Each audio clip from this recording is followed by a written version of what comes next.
International Human Rights Law and Introductions. The historical perspectives, the sources of human rights standards, non-discriminations and collective rights, scope of human rights standards, protections and enforcement of human rights, the United Nations and human rights, core international human rights treaties, regional human rights systems, implementations and enforcement mechanisms, the key principles and the concepts. The atrocities of the Second World War and the desire to prevent similar future catastrophes led to a significant enhancements in the protections of human rights and fundamental freedoms at international level. A notable figure in this movement was Hersch Lauterpacht, who advocated for an international bill of the rights of man. Although such an instrument was not included in the United Nations Charter of 1945, the Charter's references to human rights laid the groundwork for the development of international human rights law. Human rights encompass a wide range of issues, from torture and fair trial to social, cultural, and economic rights, such as the right to housing and water. These rights must be interpreted within specific legal and factual contexts, whether under the law of particular state, treaty provisions, or general international law principles. The concept of human rights in international law can be traced back to the League of Nations Covenant of 1919 and associated minorities treaties and mandates. However, these were limited in scope and only applied to specific territories or groups. The idea of universal human rights gained traction during the Allied wartime planning, leading to the drafting of a Bill of Rights in 1942. Established in 1919, the International Labour Organization, the ILO, has played a crucial role in promoting human rights, particularly in areas such as forced labor, freedom of associations, and the non-discriminations in employment. The ILO's tripartite structure includes representations from governments, employers, and workers, allowing for a comprehensive approach to labor rights. The Universal Declarations of Human Rights, 1948, adopted by the General Assembly, has been highly influential despite not being a treaty. It has been used as reference point in various legal contexts, including by the European Court of Human Rights and the International Court of Justice. The Helsinki Final Act 1975 includes a declarations of principles related to security in Europe, including human rights standards.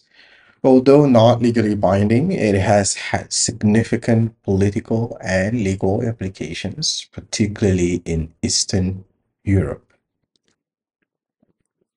Important subsequent declarations include the Vienna Declarations and Program of Actions, 1993, the Beijing Declarations and Program for Actions, 1995, and the United Nations Millennium Summit Declarations in 2000.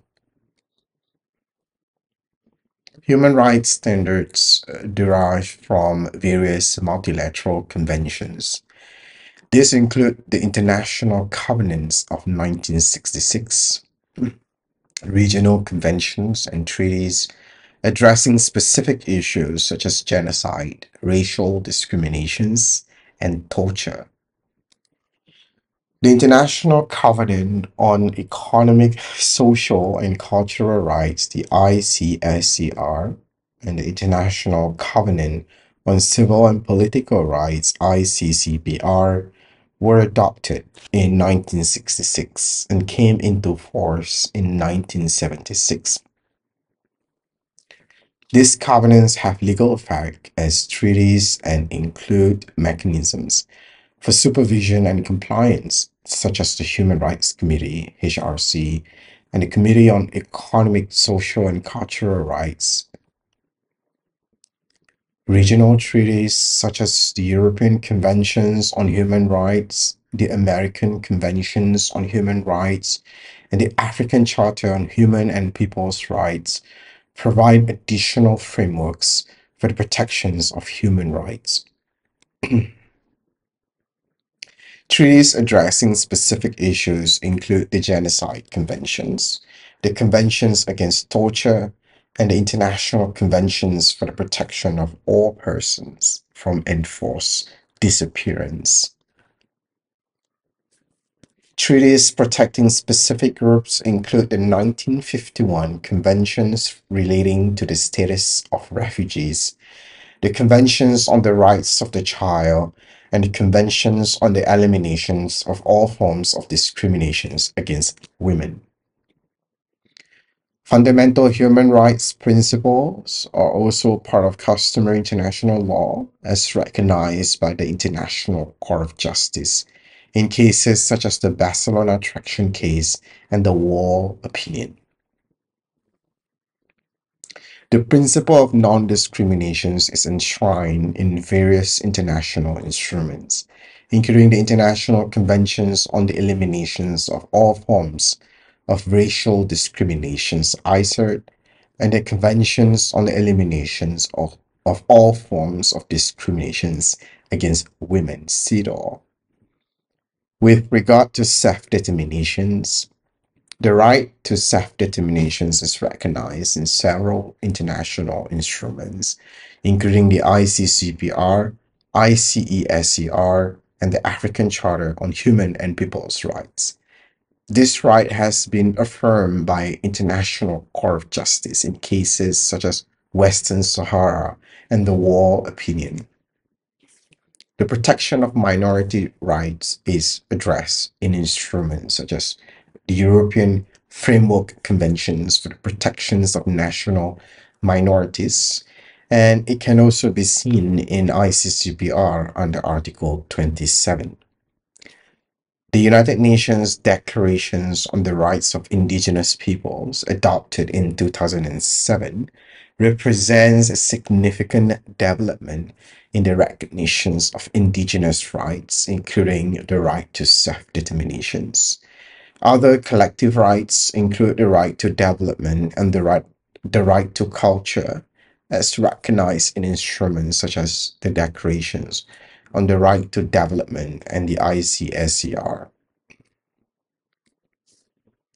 Human rights treaties typically apply to individuals within the jurisdictions of the state parties, but there are debates about their extraterritorial applications, particularly in contexts such as armed conflict and occupations. Human rights and humanitarian law are complementary, with human rights standards applicable during armed conflict, subject to the lex specialis principle. There is ongoing debate about the extent to which human rights obligations apply to private conduct, with some arguing for the horizontal applications of human rights. Regional human rights protections mechanism exists in Europe, the Americas, Africa, and the Arab world, with varying degrees of judicial protections and enforcement. In Europe, the European Court of Human Rights, established under the European Conventions on Human Rights, has significantly influenced European human rights law and practice. In Americas, the Inter-American system includes the Inter-American Commissions on Human Rights and the Inter-American Court of Human Rights, which have broad mandates to protect human rights in the region. In Africa, the African Charter on Human and People's Rights established the African Commissions on Human and People's Rights and the African Court on Human and People's Rights to oversee the implementations of the Charter. Human rights treaties generally require the exhaustion of domestic remedies before international mechanism can be invoked. Certain human rights can be restricted if deemed necessary in a democratic society, subject to principles of proportionality and necessity. The principle of proportionality is crucial in balancing individual rights with the general interests as seen in cases such as Dodgen versus United Kingdom. Human rights treaties allow for derogations in times of national emergency.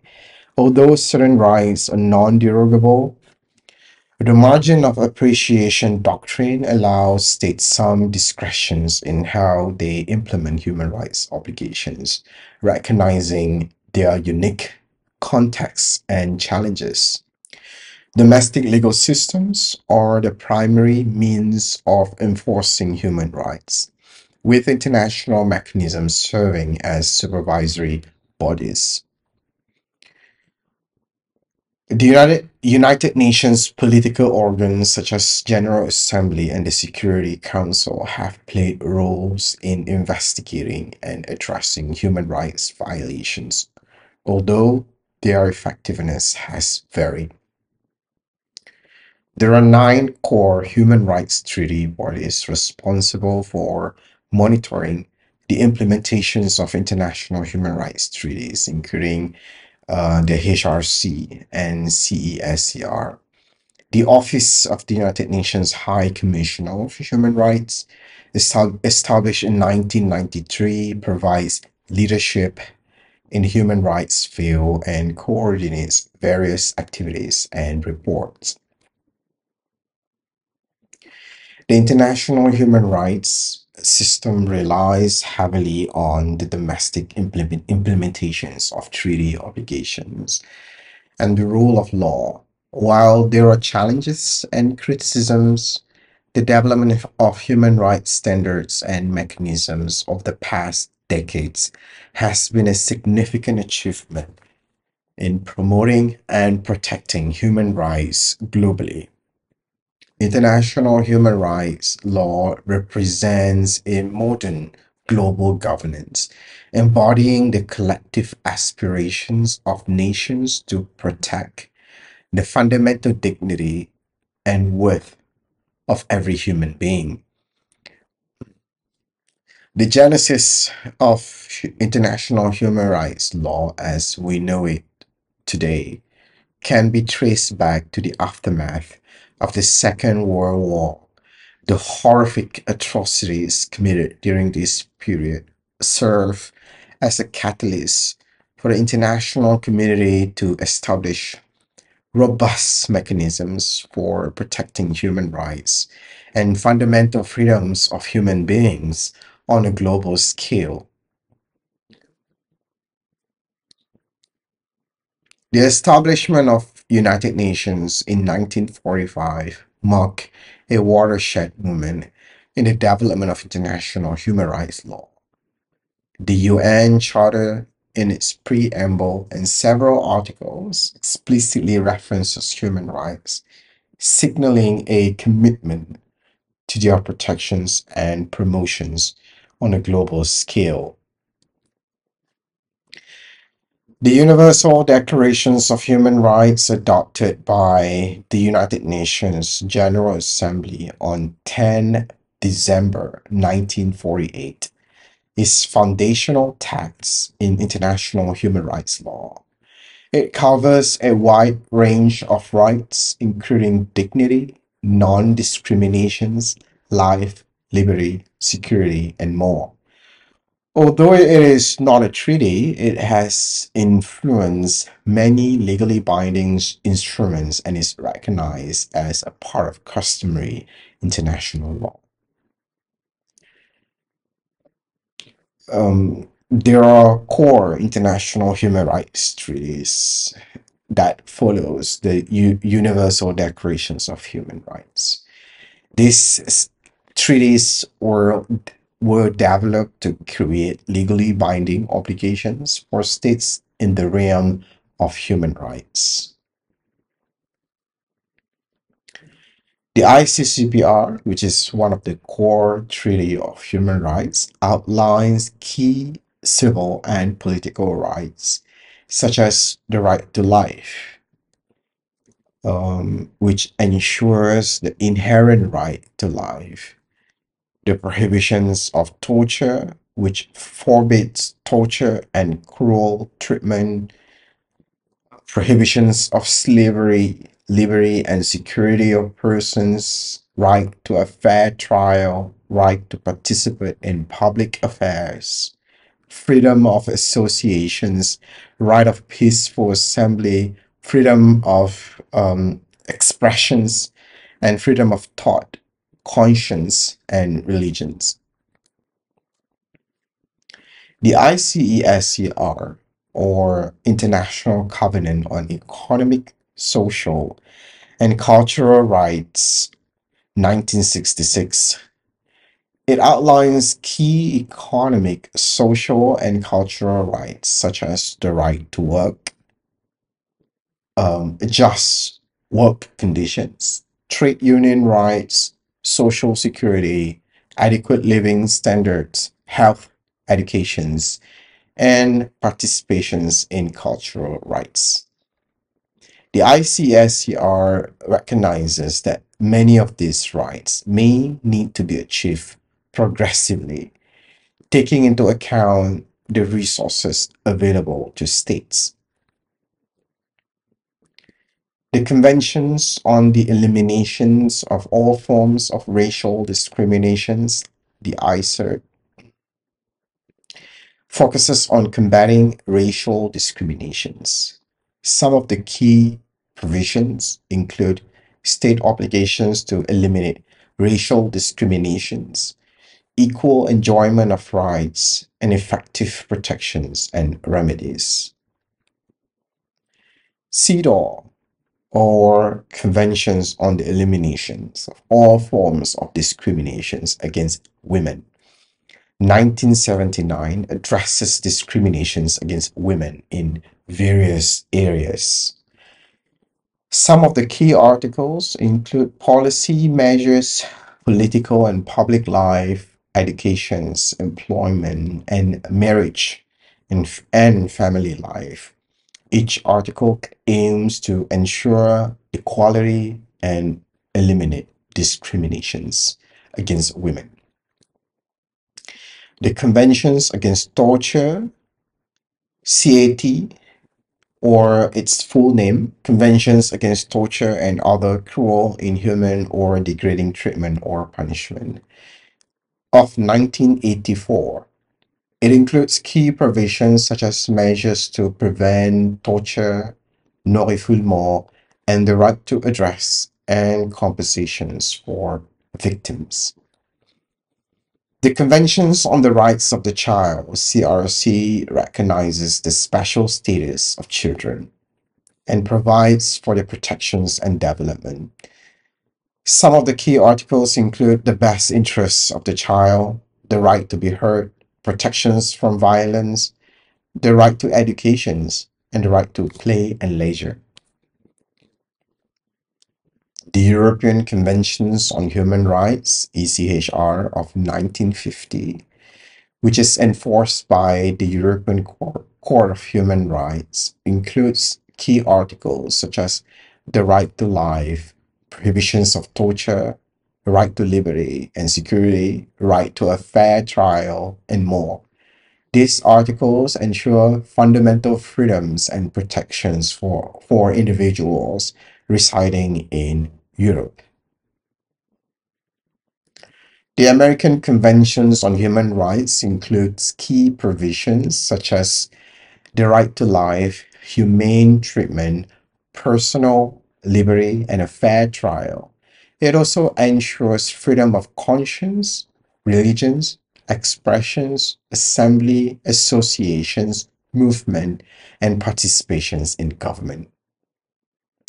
The African Charter on Human and People's Rights includes both individuals and people's rights. Key provisions cover equality, due process, right to life, freedom from torture, slavery, and more. It also addresses cultural rights and people's rights, such as self determinations.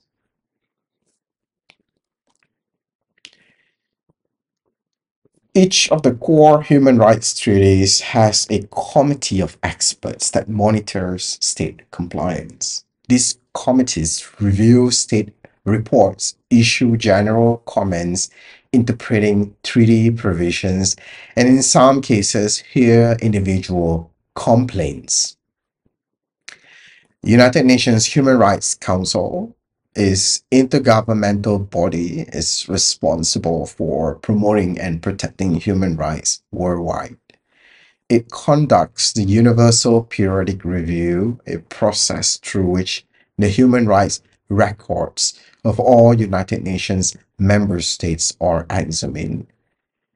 The special procedures are independent experts in which they have been appointed by the Human Rights Council to report on specific human rights issues or country situations.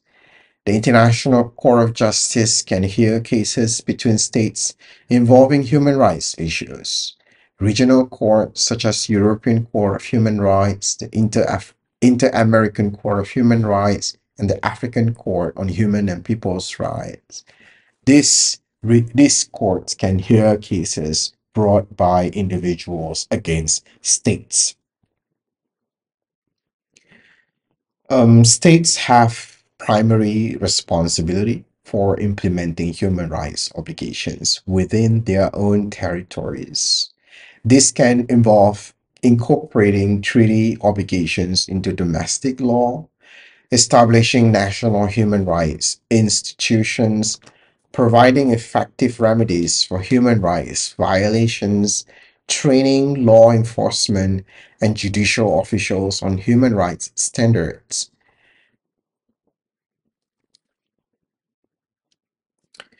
Human rights are universal, inalienable, indivisible, and non discriminatory. They must be progressively realized and allow for cultural flexibility. With regards to universality principles, human rights apply to all people, regardless of their nationality, race, gender, or any other status. Inalienability means human rights cannot be taken away or voluntarily given up. Indivisibility and interdependence, all human rights are equally important and mutually reinforcing. Non-discriminations, human rights must be applied without discriminations. Progressive realizations, while some rights, particularly civil and political rights, must be immediately implemented, others, especially economic, social, and cultural rights, may be achieved progressively over time. Margin of appreciation, this principle, developed by the European Court of Human Rights, it allows for some flexibility in how states implement their human rights obligations, recognizing cultural and societal differences. Cultural relativisms versus universalism. The tensions between universal human rights standards and respect for cultural diversity remains a contentious issue. State sovereignty is a principle of non-interventions in domestic affairs. It can sometimes conflict with international communities' responsibility to protect human rights. Non-state actors is the traditional focus on state obligations in human rights law is being challenged by the increasing power and influence of non state actors, including transnational corporations. Extraterritorial obligations, the extent to which states have human rights obligations beyond their borders, remains a subject of debate. Enforcement, the lack of strong enforcement mechanism at international level continues to be significant challenge. Economic, social, and cultural rights, the justiciability and enforceability of these rights remain contentious in some jurisdictions. The Barcelona Traction case in 1970, where the International Court of Justice, the ICJ, recognized that certain human rights obligations are owed to international community as a whole. This principle is known as obligations erga omnes. The ICJ, in its 1971 Namibia advisory opinion, refused to declare the League of Nations mandates as lapsed. It stresses that their purpose was still unfulfilled and highlighting the ongoing nature of certain international obligations. The 1986 Nicaragua versus United States case had a significant impact. The ICJ recognized that the political importance of Helsinki Final Act, which contributed to the gradual acceptance of human rights standards in Eastern Europe.